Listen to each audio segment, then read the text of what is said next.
नमस्कार, team education India परिवार में मैं शिखर पांडे आप सभी भाई बहनों का रोज की तरह आज भी स्वागत करता हूं। उम्मीद के साथ कि बहुत अच्छे होंगे, पढ़ाई लिखाई भी बहुत ही अच्छे तरीके से सबकी चल भी रही होगी।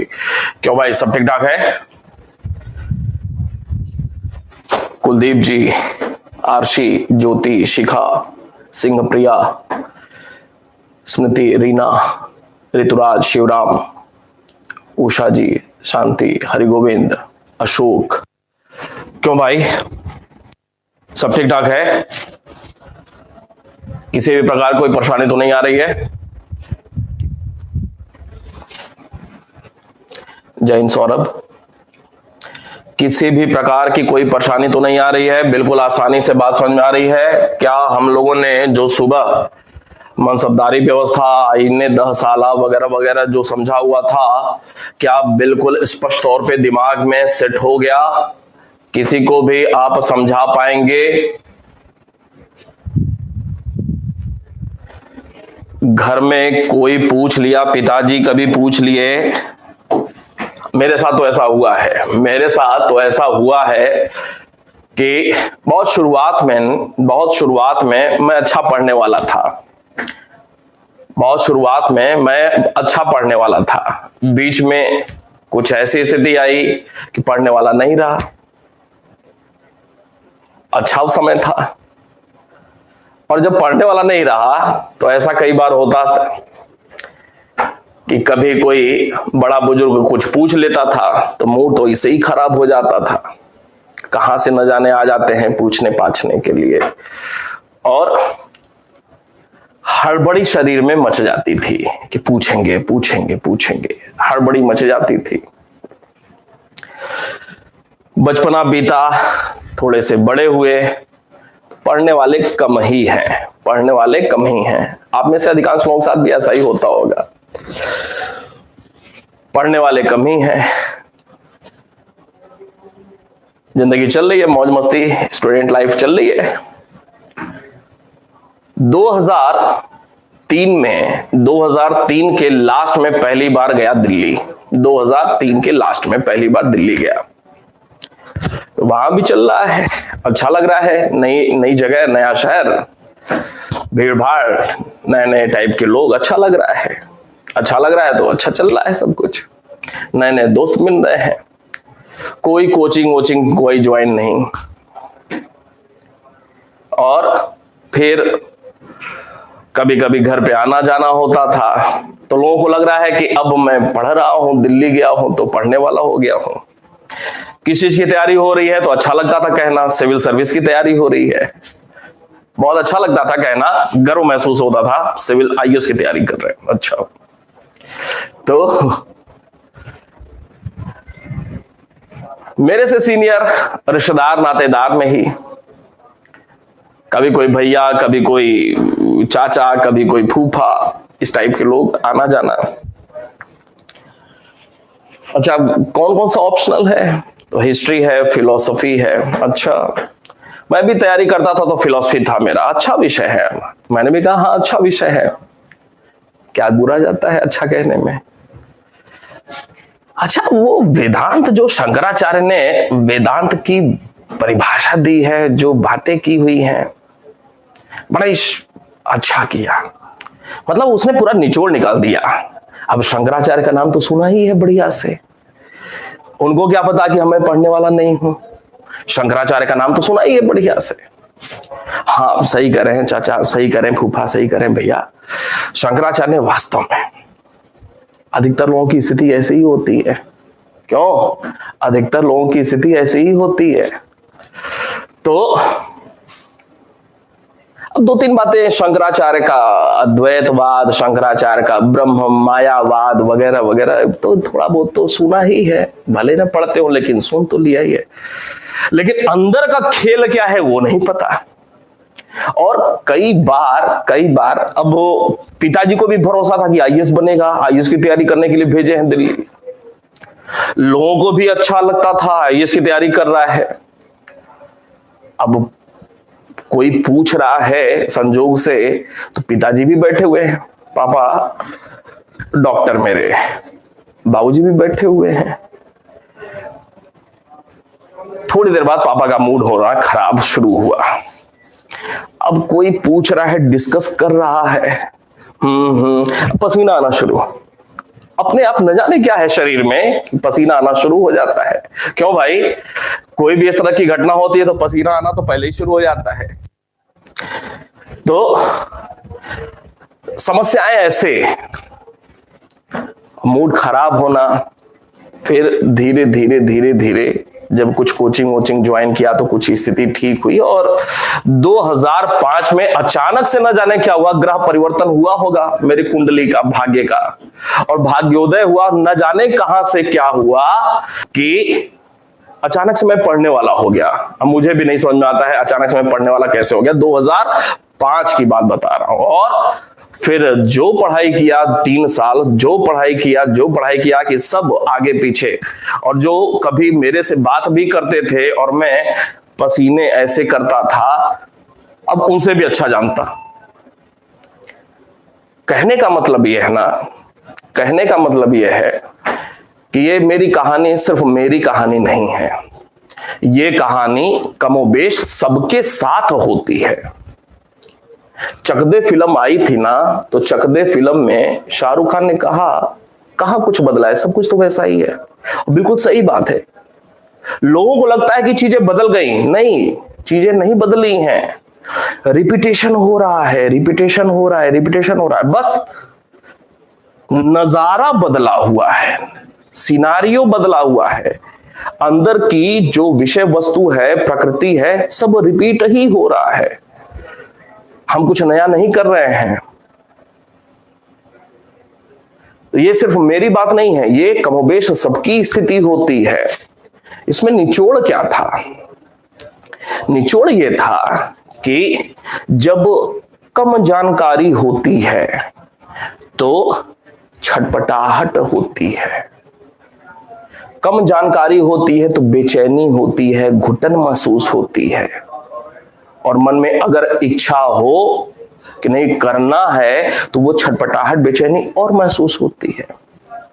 लेकिन पहले स्तर की जो छटपटाहट होती है वो छद्म प्रकार की है। क्यों? क्योंकि हम मेहनत करते नहीं हैं तो गुस्सा आएगा ही, कोई पूछताछ करेगा तो जब कम जानकारी होती है तो मन में क्षोभ रहता है, असंतुष्टि तो रहती है, हम चाहते हैं लेकिन अच्छा हो नहीं पाता है।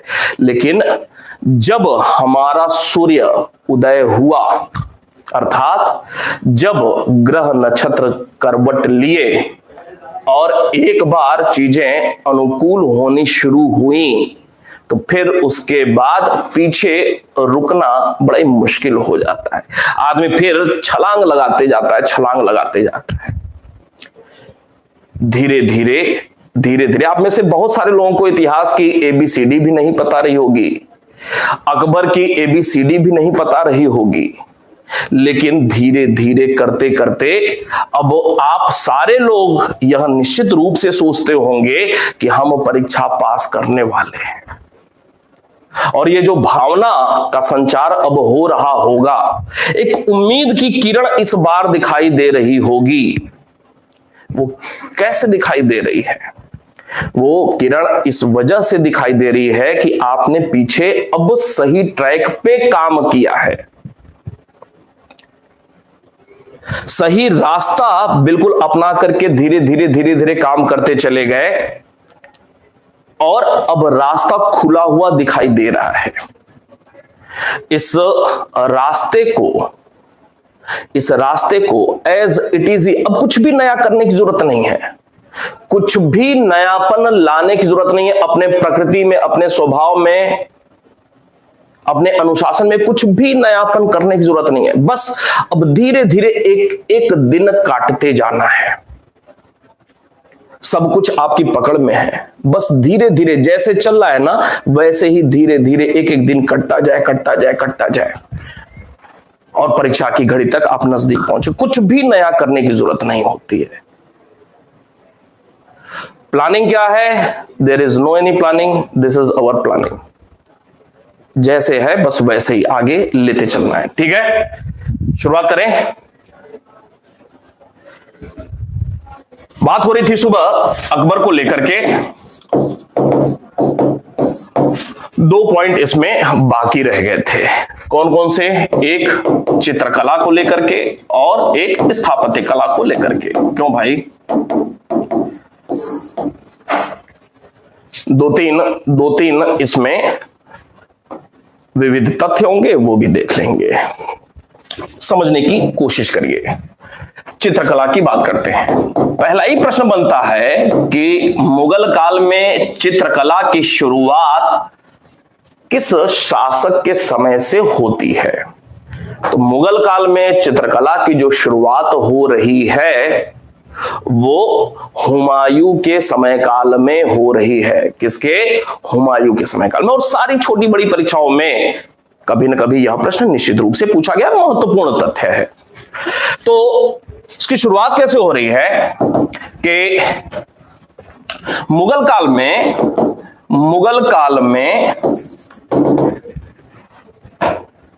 चित्रकला का आरंभ किसके समय हो रहा है? तो चित्रकला का आरंभ वो हो रहा है हुमायूं के समय काल में। हुमायूं के समय काल में कैसे होता है ये समझने की जरूरत है। हुमायूं के समय कैसे हुमायूं के समय होता है? तो जब हुमायूं फारस में अर्थात ईरान में निर्वासित जीवन जी रहा था तो उसको दो चित्रकार मिले। जब हुमायूं फारस में निर्वासित जीवन जी रहा था उसी समय दो चित्रकार मशहूर अपने समय काल के, अपने क्षेत्र के, उसको मिले। वो दो चित्रकार जो थे वो बाबर के समय काल का जो चित्रकार था नाम था उसका बिहजाद, और हुमायूं के समय काल में जो दो चित्रकार हुमायूं को मिले फारस में वो दोनों बिहजाद के शिष्य थे। याद आ रहा है? बिहजाद के दोनों शिष्य थे। तो हुमायूं जब निर्वासित जीवन जी रहा था उस समय हुमायूं को फारस में बिहजाद के दो शिष्य चित्रकार मिले जिनमें एक का नाम था मीर सैयद अली और दूसरे का नाम था अब्दुस समद। मीर सैयद अली और अब्दुस समद ये दो चित्रकार हुमायूं को मिलते हैं फारस में। जब हुमायूं का निर्वासित जीवन समाप्त हुआ, हुमायूं फारस से भारत आता है, दोबारा से ताजपोशी हो जाती है। तो जब फारस से भारत आता है तो अपने साथ उन दोनों चित्रकारों को भी ले आता है। कौन से दो चित्रकार? मीर सैयद अली और अब्दुस समद।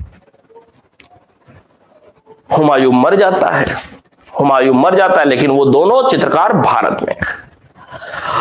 अकबर की ताजपोशी होती है, अकबर शासक बनता है और अकबर ने इन दोनों के माध्यम से पहला जो चित्रकारी संदर्भ में एक बड़ा काम कराया वो ये कि मीर सैयद अली और अब्दुस समद के नेतृत्व में, अकबर के काल की बात हो रही है, अकबर ने आदेश दिया मीर सैयद अली और अब्दुस समद को कि आप के नेतृत्व में एक महान अरबी महाकाव्य जिसका नाम है दास्तान ए अमीर हमजा अर्थात हमजा नामा, अरबी महाकाव्य है दास्तान ए अमीर हमजा या इसी को हमजा नामा कहते हैं। इसकी ये जो महाकाव्य है, किताब है, इसकी चित्रित पांडुलिपि तैयार करिए। चित्रित पांडुलिपि का मतलब क्या है? चित्रित पांडुलिपि का मतलब ये जो जैसे रामायण वगैरह किताब में जो कहानियां लिखी हैं, अब वो पिंकी, चंपक, चाचा चौधरी क्या था? वो चित्र के रूप में कहानी तो था। तो दास्तान ए अमीर हमजा या हमजा नामा पुस्तक में जो कहानी लिखी हुई है उस कहानी को चित्र का रूप दे देना, यही चित्रित पांडुलिपि होती है। तो पहला प्रश्न बनता है कि मुगल चित्रकला की शुरुआत किसके समय हो रही है? हुमायूं के समय। हुमायूं को दो चित्रकार मिलते हैं फारस में, मीर सैयद अली और अब्दुस समद। ये दोनों बिहजाद के शिष्य थे। हुमायूं इन दोनों को भारत लाता है, हुमायूं निपट जाता है, अकबर शासक बनता है और अकबर ने इन दोनों चित्रकारों के नेतृत्व में एक अरबी महाकाव्य दास्तान ए अमीर हमजा या हमजा नामा का चित्रित पांडुलिपि तैयार कराया। क्लियर है? क्यों भाई, क्लियर है ये बात?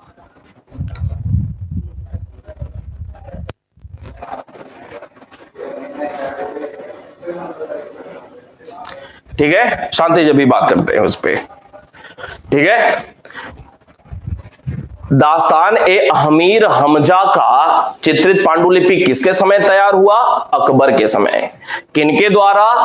तो मीर सैयद अली और अब्दुस समद के द्वारा। अब यहीं पे एक बात फिर फंसती है, अगर इन दोनों में से भी कोई एक लगाना हो तो क्या करेंगे?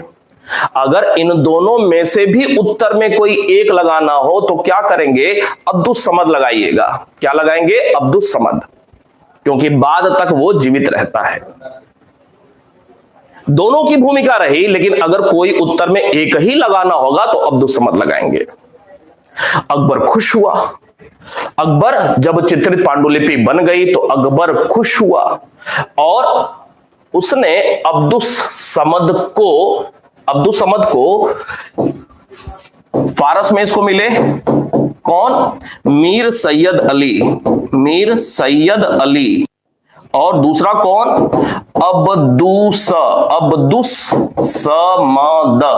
अब्दुस समद। हुमायूं मर जाता है। इन दोनों के नेतृत्व में क्या हुआ? इन दोनों के नेतृत्व में अकबर ने क्या कराया था? तो अकबर ने इन दोनों के नेतृत्व में दास्तान ए अमीर हमजा, जिसको कहा जाता है हमजा नामा। ये क्या है? अरबी महाकाव्य है और इस अरबी महाकाव्य का अकबर ने क्या कराया? चित्रित पांडुलिपि तैयार कराया। चित्रित पांडुलिपि। तो एक प्रश्न और बनेगा यहीं पे, अकबर के समय जो चित्रकारी होती थी, बेसिकली वो किस प्रकार की चित्रकारी होती थी? किसी किताब की कहानी को चित्र रूप देना, अर्थात चित्रित पांडुलिपि प्रकार की चित्रकारी होती थी। एक यह भी तथ्य बनता है यहां पे। अब्दुस समद से खुश होता है अकबर, अब्दुस समद से खुश होता है और इस चित्रित पांडुलिपि के बाद अकबर ने क्या किया? अकबर ने अब्दुस समद को एक उपाधि दिया। अब्दुस समद को क्या उपाधि दिया? शीरी कलम की उपाधि दिया। कौन सी? शीरी कलम की। याद रहेगा, अब्दुस समद को शीरी कलम की उपाधि देता है।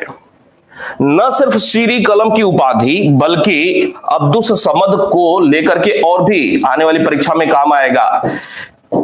कुछ समय के लिए टकसाल का प्रभारी बनाया। टकसाल का मतलब जहां पे मुद्रा ढलाई होता है। कुछ समय के लिए टकसाल का प्रभारी किस एक चित्रकार को अकबर ने बनाया था? उत्तर है अब्दुस समद। फिलहाल दूसरी बात, इसको मुल्तान का गवर्नर भी बनाया था, अर्थात मनसबदार। ठीक है, मुल्तान का गवर्नर या अधिकारी हाकिम भी बनाया हुआ था कुछ समय काल के लिए। फिर से रिपीट करते हैं, सुनते सुनते याद हो जाए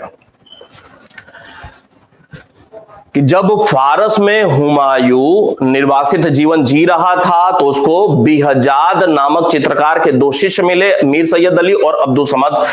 ईरान से उनको अपने साथ हुमायूं वापस भारत लाता है और इसी के समय काल में अर्थात हुमायूं के ही समय काल में थोड़े थोड़े काम हुए तो मुगल चित्रकला की शुरुआत होती है हुमायूं के ही समय काल में।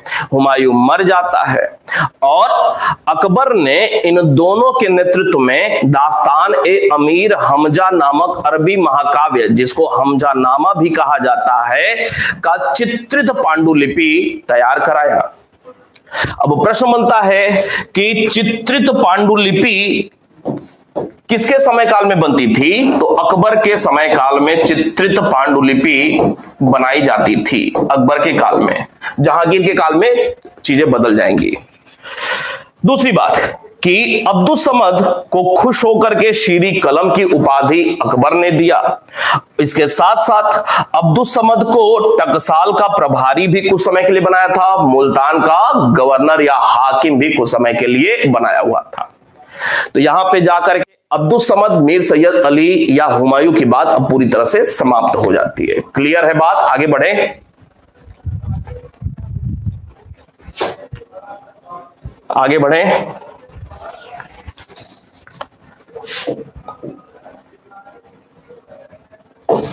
आगे बात करते हैं। ये जो अबुल फजल है ना, अबुल फजल ने क्या किया? अपनी किताब अकबरनामा या आईने अकबरी कह लें, अकबरनामा या आईने अकबरी, इसमें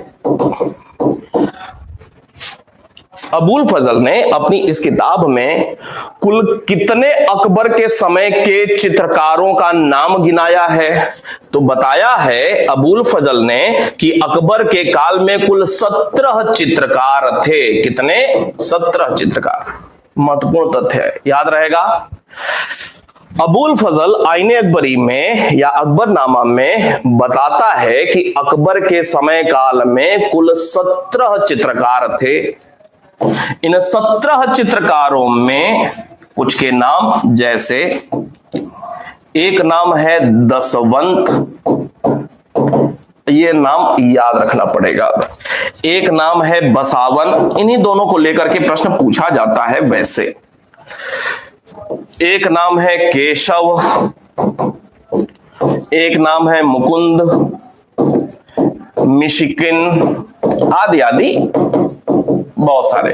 ठीक है, इन दोनों को याद रखना है। ऊपर आपने देखा दो नाम, मीर सैयद अली और अब्दुस्समद। अब नीचे भी इन दोनों के नाम नहीं भूलना है, याद रखना है। ये जो दसवंत था, दसवंत के संदर्भ में कुछ बातें। अकबर ने इसे दसवंत को क्या किया था? इसको टकसाल का प्रभारी बनाया था, अर्थात बाद में कुछ समय के लिए। अर्थात अब्दुस्समद को भी टकसाल का प्रभारी बनाया हुआ था किसी समय काल में, और दसवंत को भी टकसाल का प्रभारी बना रहा है। तो अकबर ने किसको किसको? दसवंत को और अब्दुस्समद को टकसाल का प्रभारी बनाया। दूसरी महत्वपूर्ण बात, प्रश्न बनता है कि महाभारत अर्थात रज्मनामा का चित्रित पांडुलिपि किसने बनाया था? तो चित्रित पांडुलिपि किसने बनाया? दसवंत की बात हो रही है, दसवंत ने बनाया था। लेकिन इसमें एक पेच है अभी। इसके साथ साथ तूतीनामा अरबी फारसी महाकाव्य है। खानदाने तैमूरिया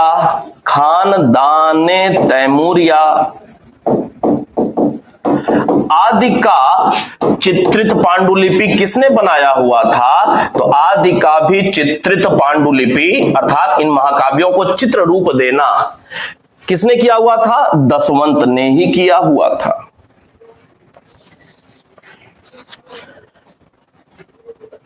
जब दसवंत महाभारत का चित्र बना रहा था, जब दसवंत महाभारत का चित्र बना रहा था, रज्मनामा का चित्र बना रहा था, इसी समय क्या हुआ, उसके दिमाग में कुछ समस्या पैदा हो गई, उसके दिमाग में कुछ समस्या पैदा हुई और इसी चित्रित पांडुलिपि के दौरान, इसी दौरान दसवंत ने क्या किया, आत्महत्या कर ली, आत्महत्या कर ली। याद रहेगा कौन से एक चित्रकार ने आत्महत्या किया, दसवंत ने आत्महत्या कर लिया। क्लियर है भाई, दसवंत ने आत्महत्या कर लिया। जब आत्महत्या कर लिया तो थोड़ा सा काम बाकी था, जब आत्महत्या कर लिया तो थोड़ा सा काम बाकी था, 80-90% तो काम निपटा दिया था इन्होंने। महाभारत रजमनामा का चित्रित पांडुलिपि तैयार करते करते आत्महत्या कर लिया, किसने, दसवंत ने। शेष जो काम था, शेष, इसका जो शेष काम था, वो शेष काम किसने पूरा किया, बसावन ने पूरा किया। किसने पूरा किया, बसावन ने पूरा किया। यह प्रश्न नहीं पूछा हुआ है। रज्मनामा का चित्रित पांडुलिपि किसने तैयार किया था, यही पूछा हुआ है, दसवंत ने। आत्महत्या किसने कर लिया, दसवंत ने। लेकिन रज्मनामा का शेष कार्य किसने पूरा किया, यह आज तक नहीं पूछा हुआ है। किसने पूरा किया, बसावन ने। दूसरी महत्वपूर्ण बात अब बसावन को लेकर के,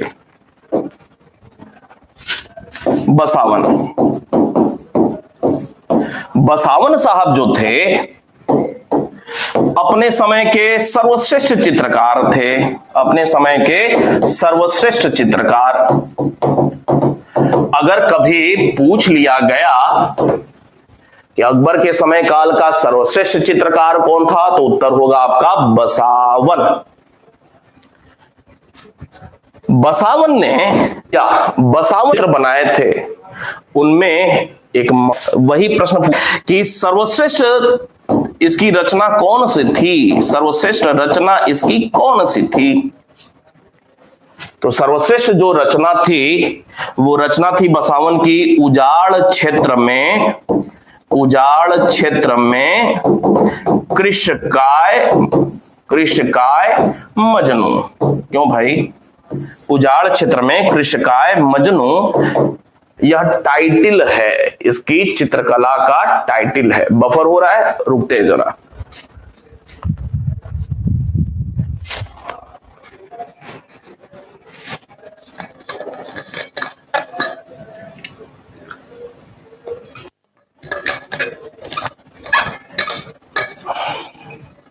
सब लिखा हुआ है अंकित, सब लिखा हुआ है, रुकते हैं जरा।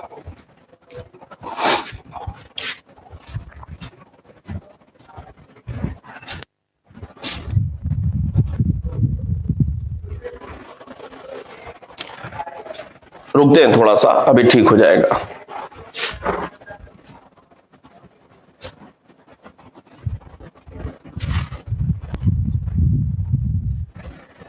अब सही है, ठीक है, सही है।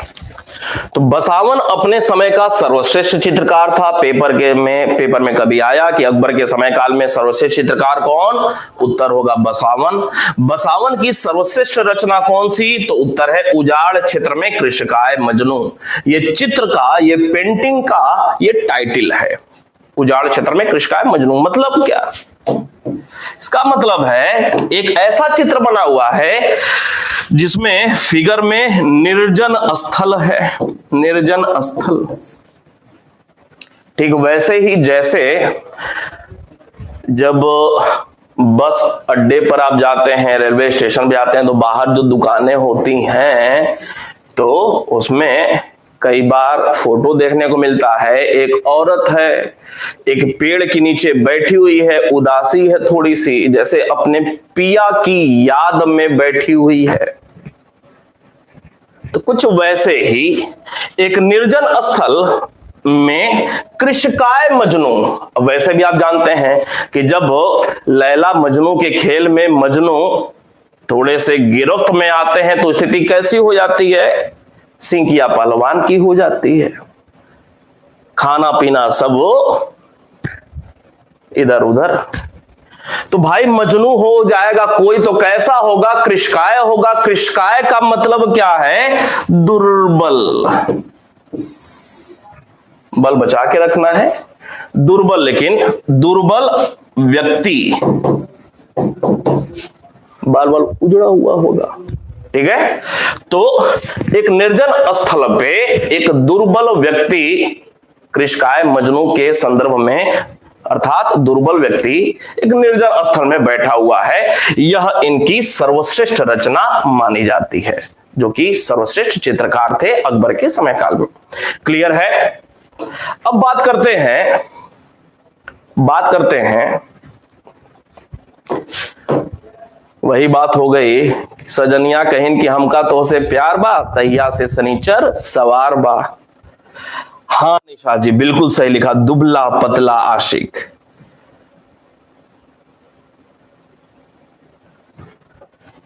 ठीक है, तो सनीचर सवार है तो दुबला होगा ही आदमी, कृष्णकाय हो ही जाएगा। तो अगली बात, अब वो प्रश्न बनता है कि अकबर के समय काल की चित्रकला की बात हो रही है कि अकबर के काल में चित्रकला को एक कारखाना का रूप दिया गया, अर्थात बहुत ही महत्वपूर्ण तथ्य हैं ये सारे। कारखाना अर्थात उद्योग का रूप दिया गया, उद्योग का रूप अर्थात बहुत सारे चित्रकार मिलकर के अब चित्रकारी कर रहे हैं। एक उद्योग या कारखाने का रूप दे दिया गया अकबर के समय काल में। अकबर के समय काल में जो चित्रकला होती थी बेसिकली कैसी होती थी? चित्रित पांडुलिपि प्रकार की होती थी, चित्रित पांडुलिपि प्रकार की होती थी। इसके साथ साथ अकबर के ही समय काल में एक और चित्रकला में आयाम जुड़ता है कि इसी के समय काल में मुगल काल में भित्ति चित्रकारी भी आरंभ होती है। भित्ति चित्रकारी का मतलब क्या है? भित्ति का मतलब होता है दीवार, अर्थात दीवार पर चित्रकारी। इसके साथ साथ एक तथ्य और बनता है यहीं पे कि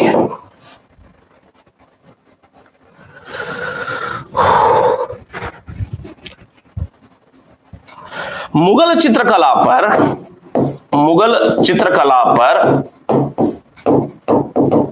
यूरोपीय चित्रकला और राजपूती चित्रकला, पहाड़ी कह ले पहाड़ी चित्रकला का प्रभाव किस मुगल शासक के समय पड़ा था? तो मुगल चित्रकला में अकबर के ही समय काल में मुगल चित्रकला पर यूरोपीय प्रभाव भी देखने को मिलता है, राजपूती राजस्थानी प्रभाव भी देखने को मिलता है, और पहाड़ी कश्मीर हिमाचल प्रदेश वाला प्रभाव भी, कुल्लू कांगड़ा वाला प्रभाव भी देखने को मिलता है पहली बार। याद रहेगा।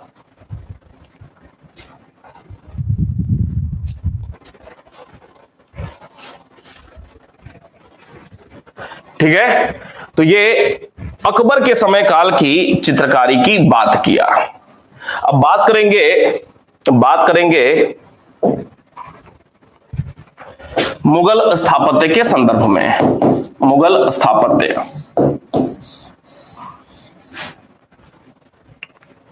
मुगल स्थापत्य की जो शुरुआत हो रही है वो बाबर के समय काल से ही हो रही है। बाग बगीचा लगवाया हुआ था तो शुरुआत तो वहीं से हो जा रही है। मुगल स्थापत्य सिर्फ अकबर की बात कर रहे हैं अभी। अकबर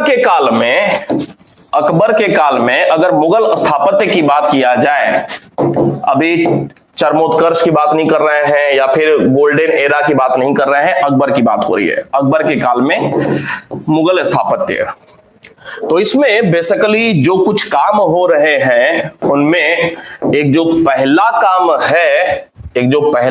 है स्थापत्य कार्य में वो है हुमायूं का मकबरा।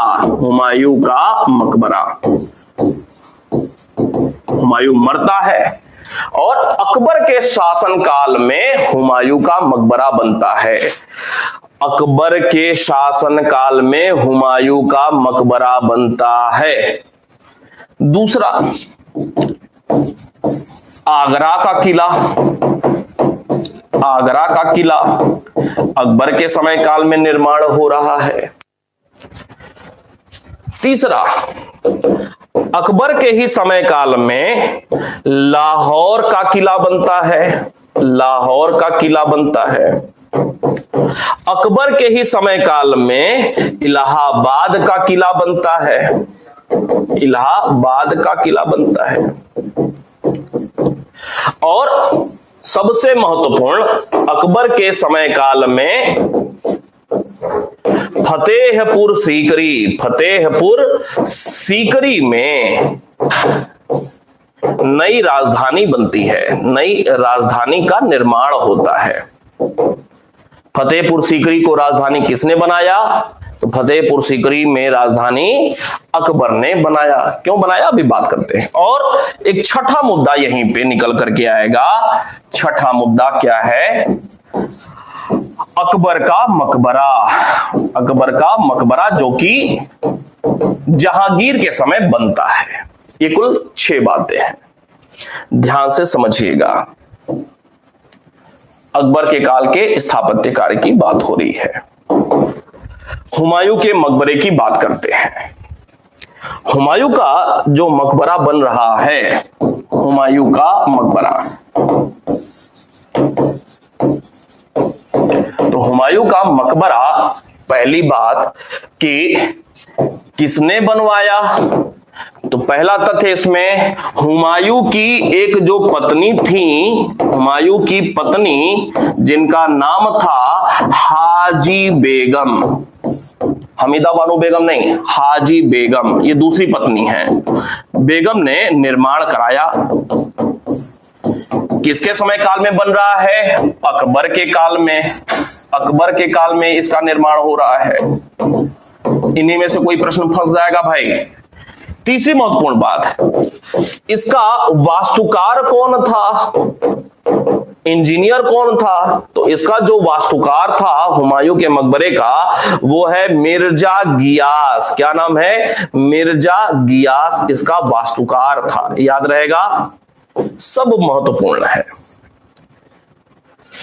चौथी महत्वपूर्ण बात, कहां पे ये हुमायूं का मकबरा है? तो ये है दिल्ली में। कहां पे है? दिल्ली में। अगली महत्वपूर्ण बात, कि ये जो हुमायूं का मकबरा है, इसको एक उपनाम दिया गया है। क्या उपनाम? ताजमहल का पूर्वगामी। ताज का पूर्वगामी किसको कहा जाता है? तो ताज का पूर्वगामी हुमायूं के मकबरे को कहा जाता है, जो दिल्ली में है। याद रहेगा, हाजी बेगम जी। अब इसकी खास बात क्या है? हुमायूं का मकबरा खास बात क्या है? इसकी जो डिजाइन है, हुमायूं के मकबरे की जो डिजाइन है, वो डिजाइन कुछ इस प्रकार की है।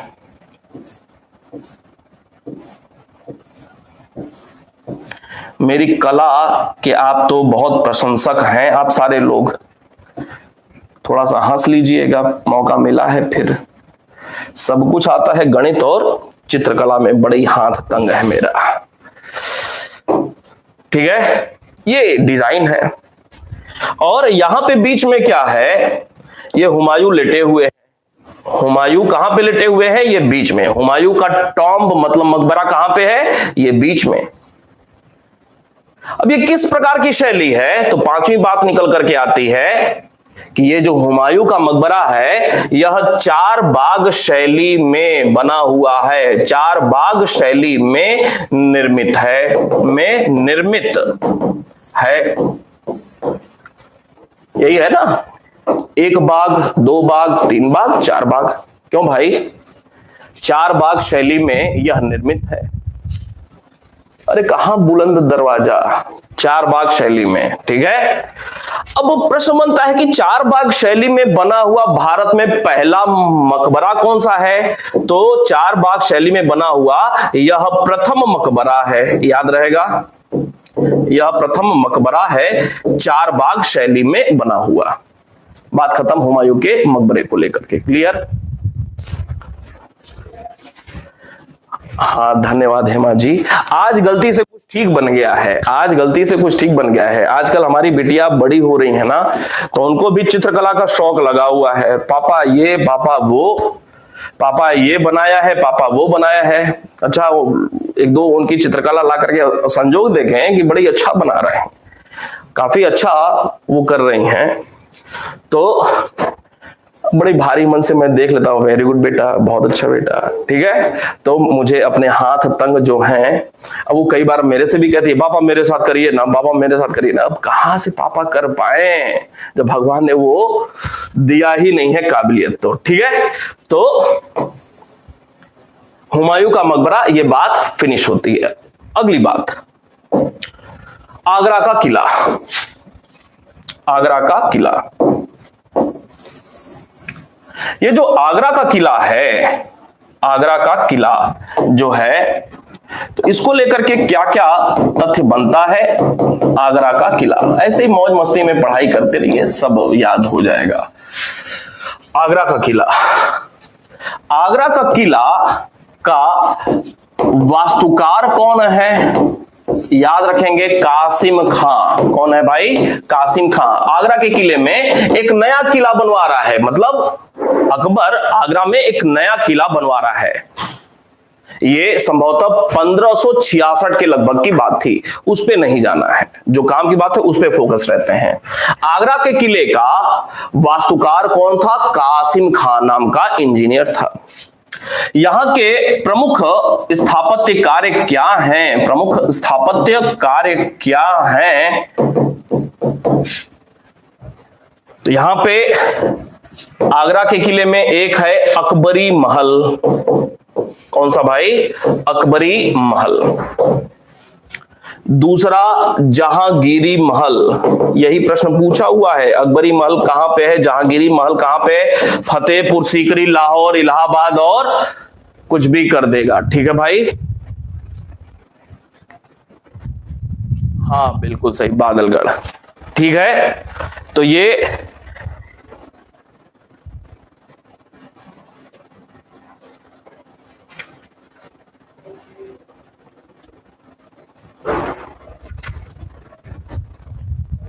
जी अकबरी महल, जहांगीरी महल। इसमें एक और महत्वपूर्ण, यही दोनों प्रश्न जब भी पूछे हुए हैं आगरा के किले को लेकर के, यही दोनों प्रश्न पूछे हुए हैं। एक यहीं पे आ जाएगा दिल्ली दरवाजा, दिल्ली दरवाजा, और एक आएगा अमर सिंह दरवाजा, अमर सिंह दरवाजा। अमर सिंह कौन है? तो अमर सिंह ये मेवाड़ के हैं। कहां के? मेवाड़ के राजा अमर सिंह, उनके बेटे कर्ण सिंह, अभी कहानी आएगी उनकी भी, ठीक है। ये याद रखेंगे, ये याद रखेंगे, आगरा के किले में प्रमुख स्थापत्य कार्य कौन से हैं? अकबरी महल, जहांगीरी महल, दिल्ली दरवाजा और अमर सिंह दरवाजा। ये आगरा के किले के संदर्भ में बात है। अब बात करेंगे लाहौर का किला और इलाहाबाद का किला किसने बनवाया था? अकबर के समय काल में इनका निर्माण हुआ था, बस इतना याद रखें, अकबर के काल में हुआ था। कभी न प्रश्न और पूछा हुआ है, न कभी पूछेगा, क्योंकि इनसे भारी भरकम ये वाला है, ये वाला है, ये वाला है, तो इनको लेकर के प्रश्न पूछा जाता है। इतिहास में जो महत्व रखता है बात, मुद्दा, प्रश्न वहीं से बनता है। आगे बात करते हैं। फतेहपुर सीकरी नई राजधानी बनती है, फतेहपुर सीकरी। ये जो फतेहपुर सीकरी है, फतेहपुर सीकरी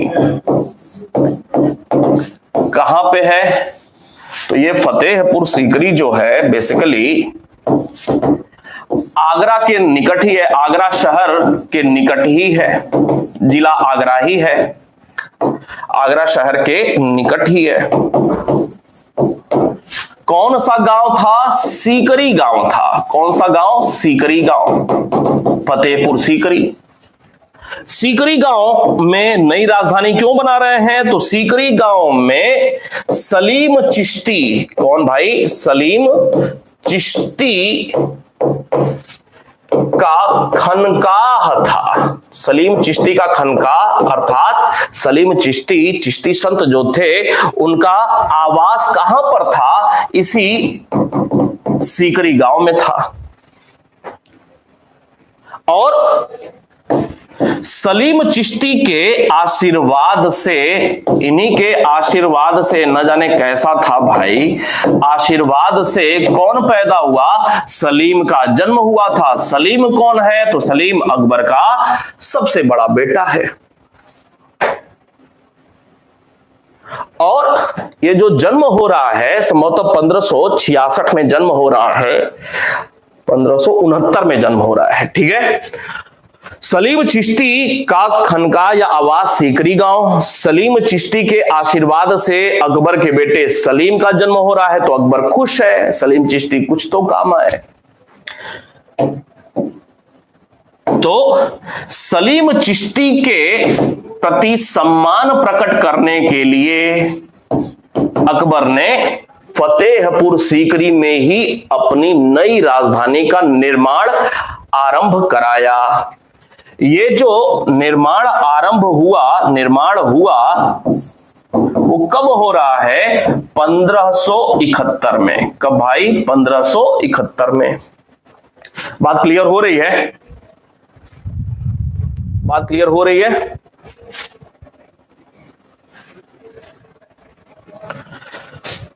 1571 में निर्माण हो रहा है।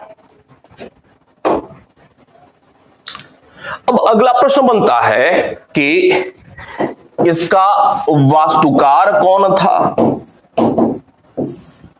तो इसका जो वास्तुकार है उसका नाम है बहाउद्दीन।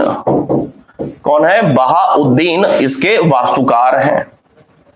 फतेहपुर सीकरी नई राजधानी का निर्माण होता है, इसके वास्तुकार कौन? बहाउद्दीन।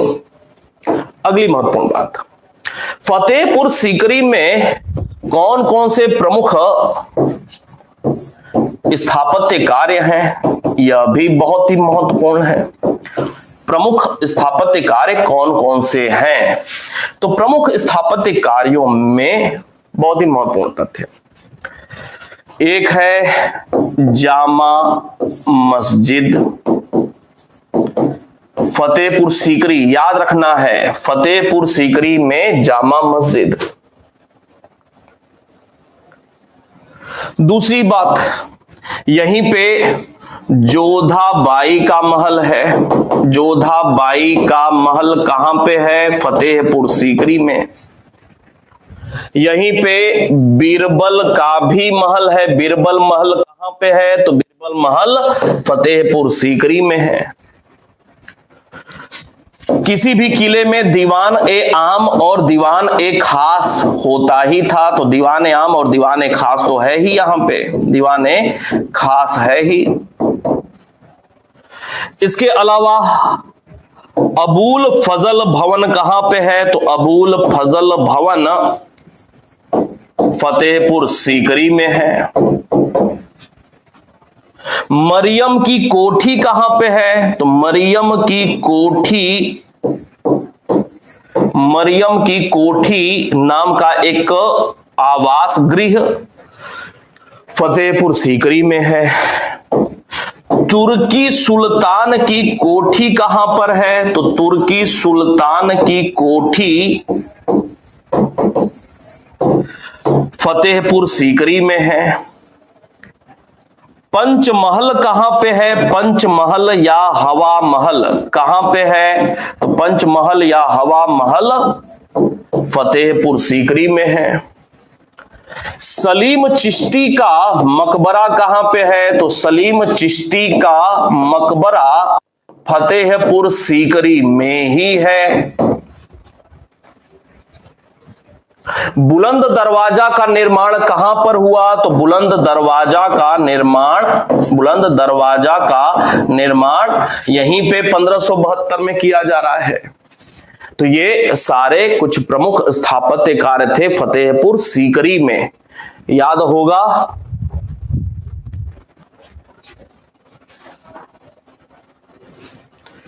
अब देखें दो बातें और।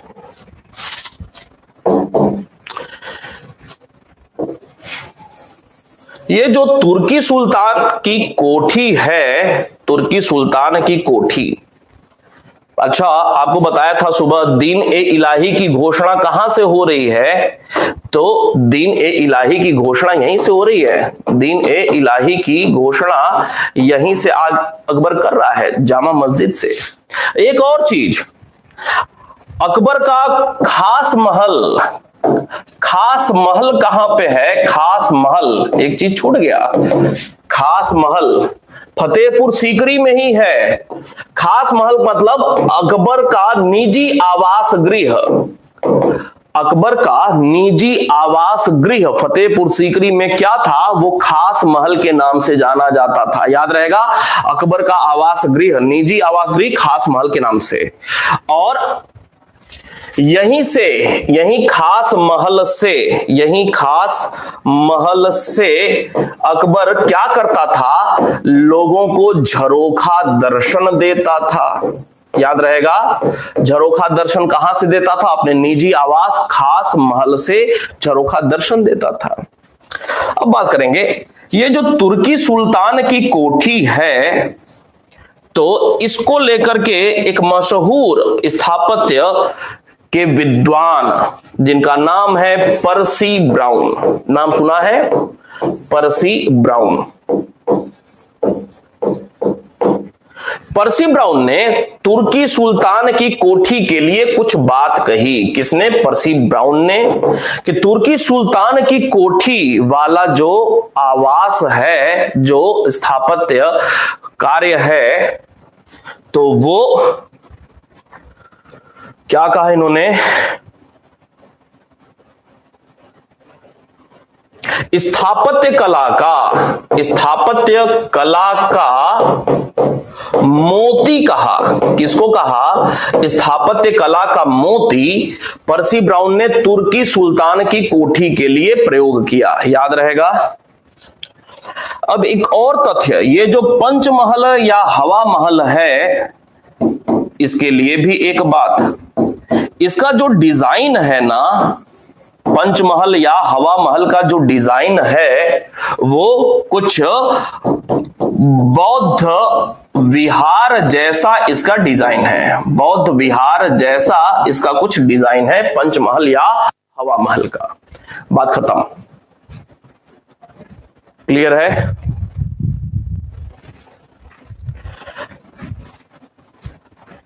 अब इसके बाद बात करेंगे अकबर का मकबरा। अकबर का जो मकबरा है वो कहां पर है? तो अकबर का मकबरा सिकंदरा में है। कहां पे? सिकंदरा। और सिकंदरा कहां पे है? आगरा के निकट, आगरा में ही, जिला आगरा ही है सिकंदरा। ये सिकंदरा को लेकर के भी एक बात बनती है कि सिकंदरा नामक ये गांव था, तो सिकंदरा को किसने बसाया था? तो सिकंदरा को बसाया था सिकंदर लोदी ने। याद रहेगा, सिकंदर लोदी ने इसको बसाया था। अकबर ने इसका नाम क्या रखा? तो अकबर ने सिकंदरा का नाम रखा, इसका संभवतः नहीं, ठीक है, बहिश्ताबाद, बहिश्ताबाद रखा। सिकंदरा को अन्य किस नाम से जाना जाता है? तो बहिश्ताबाद के नाम से जाना जाता है। अकबर का मकबरा कहां पे? सिकंदरा। सिकंदर लोदी ने सिकंदरा को आबाद कराया था। अकबर ने सिकंदरा का नाम रखा बहिश्ताबाद। अब ये जो अकबर का मकबरा है सिकंदरा में, तो ये जो अकबर का मकबरा है कितने माले का है? तो ये 5 मंजिला है। कितना? 5 मंजिला है, 5 मंजिला है। और 5 मंजिला कैसा है? ऊपर से बिल्कुल खुला है, ऊपर से बिल्कुल खुला है, अर्थात क्या कह सकते हैं? गुंबद विहीन है, गुंबद विहीन है। ऊपर ऐसे गुंबद नहीं बना हुआ है, गुंबद विहीन है, बिना गुंबद के है, ऊपर से बिल्कुल खुला हुआ है। अब प्रश्न बनता है कि अकबर के मकबरा का डिजाइन, अकबर के मकबरा का जो डिजाइन है किसने तैयार किया था? स्वयं अकबर ने डिजाइन तैयार किया था, स्वयं अकबर ने तैयार किया था। जबकि मकबरे का निर्माण किसके समय काल में हो रहा है? तो मकबरे का निर्माण अकबर के मरने के बाद जहांगीर के समय इसका निर्माण हो रहा है। कब? मुझे लगता है 1613 में संभवतः इसका निर्माण हो रहा है। क्लियर है?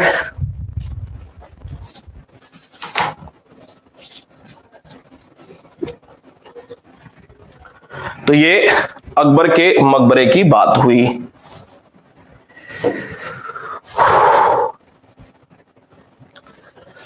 दो तीन बातें और थोड़ा सा नोट करेंगे जरा, दो तीन बातें और नोट करेंगे जरा कि जब इबादत खाना का निर्माण कराया था अकबर ने 1575 में, तो शुरू में इस्लामी गुरु आते थे, 1578 से अन्य धर्मों के भी गुरु। तो अन्य धर्मों के गुरु कौन थे? अन्य धर्मों के गुरु जिनसे अकबर का अच्छा संबंध था, अकबर का अच्छा संबंध था, वो कौन से थे? तो इसमें एक नाम आएगा ईसाई की। अगर बात किया जाए ईसाई पादरी, इसमें दो नाम आएंगे, एक फादर ए थाना मोंसेरात, फादर ए थाना मोंसेरात, सुबह भी नाम आया था। एक दूसरे हैं फादर एक्वावीवा, एक्वावीवा, ये दो नाम, फादर ए थाना मोंसेरात और फादर एक्वावीवा। ये जो फादर ए थाना मोंसेरात है ना, इनको भी लेकर के एक बात, इन्होंने भी, फादर ए थाना मोंसेरात, इन्होंने भी दीन ए इलाही को नया धर्म की संज्ञा दी थी। नया धर्म इन्होंने भी बोला हुआ था, दीन ए इलाही को, याद रहेगा।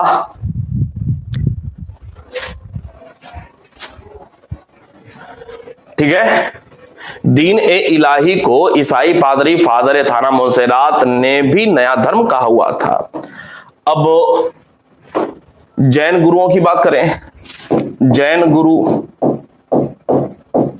तो जैन गुरुओं में दो नाम फिर, एक हरि विजय सूरी, हरि विजय सूरी, और जिनसेन सूरी, जिनसेन सूरी।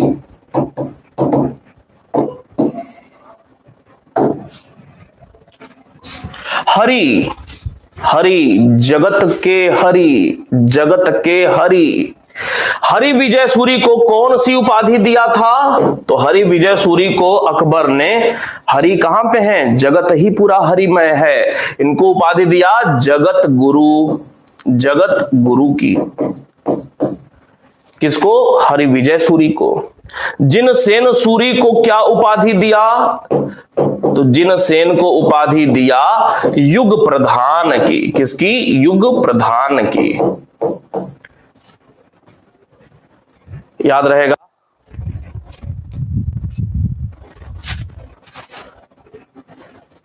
अभी अनारकली डिस्को गई है भाई शशिकांत जी, अभी अनारकली आएगी, मीना बाजार में मिलेगी, अभी डिस्को इसको भी होगा। ठीक है, तो ये दो जैन गुरुओं का नाम याद रखना है अकबर के समय काल में। एक और बात, पीसीएस में एक बार प्रश्न पूछा हुआ था कि जौनपुर के एक उलेमा ने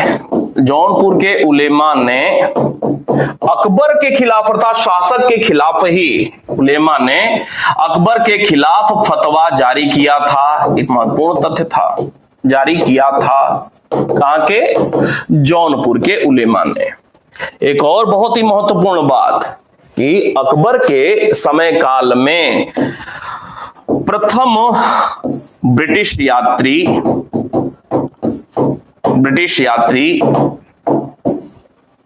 अकबर के काल में प्रथम ब्रिटिश यात्री जो कि आगरा आता है, आगरा आया, राजधानी आ रहा है, अभी दरबार में नहीं आ रहा है। अब अच्छा इसको बाद में, पहले इसको समझ लें। भारत आने वाला पहला ब्रिटिश कौन था? इसका नाम है स्टीवेंसन। नाम याद रहेगा। अकबर का ही समय काल है। भारत आता है, कहां आता है कोई मतलब नहीं है। भारत आता है पहला ब्रिटिश अंग्रेज स्टीवेंसन। अकबर के ही काल की बात है, अकबर के ही समय स्टीवेंसन आता है, पहला ब्रिटिश है। दूसरा तथ्य बनता है, अकबर के काल में भारत आने वाला, क्या क्या प्रश्न पूछा हुआ है ये भी बताते हैं। आने वाला प्रथम ब्रिटिश कौन था जो कि आगरा तक आया था? इसका उत्तर है राल्फ फिच। कब आ रहा है? संभवतः 1581 के लगभग आ रहा है राल्फ फिच। लेकिन दुर्भाग्य, ये सच्चाई है, लेकिन दुर्भाग्य देखें कि जब भी परीक्षा में पूछा हुआ है तो पूछा हुआ क्या है कि भारत आने वाला प्रथम ब्रिटिश कौन? राल्फ फिच, ये प्रश्न पूछा हुआ है। लेकिन सही मायने में देखा जाए तो भारत आने वाला पहला ब्रिटिश स्टीवेंसन है, लेकिन अकबर के काल में भारत आने वाला जो कि आगरा तक आया, दरबार में नहीं आ रहा है, मुगल दरबार में नहीं, वो है राल्फ फिच। एक तीसरे प्रकार का प्रश्न, मुगल दरबार में आने वाला पहला ब्रिटिश कौन, पहला अंग्रेज कौन? तो विलियम हॉकिंस का नाम आपको याद होगा। विलियम हॉकिंस कब आता है? विलियम हॉकिंस 1608 में आता है। कब जाता है? 1611 में जाता है। किसके समय काल में आता है? तो 1608 में जहांगीर है, तो जहांगीर के समय काल में आता है। ये तीन अलग अलग प्रकार के प्रश्न बनते हैं। क्लियर है? 1585 है, ठीक है। अच्छा, क्लियर है? तो यहां पे जाकर के अकबर की बात फिनिश हो रही है। अब कल शुरू करेंगे, कल देखेंगे कौन? जहांगीर। कल बात करेंगे जहांगीर की सुबह। जहांगीर, फिर शाहजहां और औरंगजेब। छोटे छोटे हैं, एक एक क्लास में ये फिनिश हो जाएगा। कल मिले सुबह।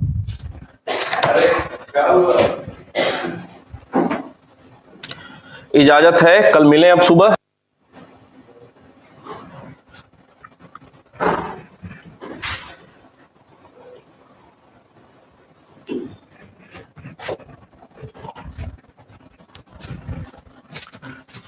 नहीं इजाजत दे रहे हैं आप लोग, लेना ही पड़ेगा। ठीक है, समय आ गया है जाने का। तो मिलते हैं कल, कोई और बात होगी कमेंट सेक्शन में लिखिएगा। बस ऐसे ही हंसते खेलते तनाव रहित रह करके बस धीरे धीरे थोड़ा थोड़ा पढ़ाई करते चले जाए, सब कुछ कंट्रोल में है। जब परीक्षा में 4 ऑप्शन आता है ना, तो जो लोग पढ़ने वाले होते हैं, पढ़े हुए होते हैं, उनके लिए बड़ा ही अच्छा सा समय होता है वो। क्यों? क्योंकि चेहरे पे मुस्कुराहट होती है। जैसे इंडियन आइडल में बोलता है, चेहरे पे मुस्कुराहट लाओ और शुरू हो जाओ, तो वैसे ही चेहरे पे मुस्कुराहट रखिए, सब कुछ कंट्रोल में है। ठीक है, मिलते हैं कल फिर। धन्यवाद।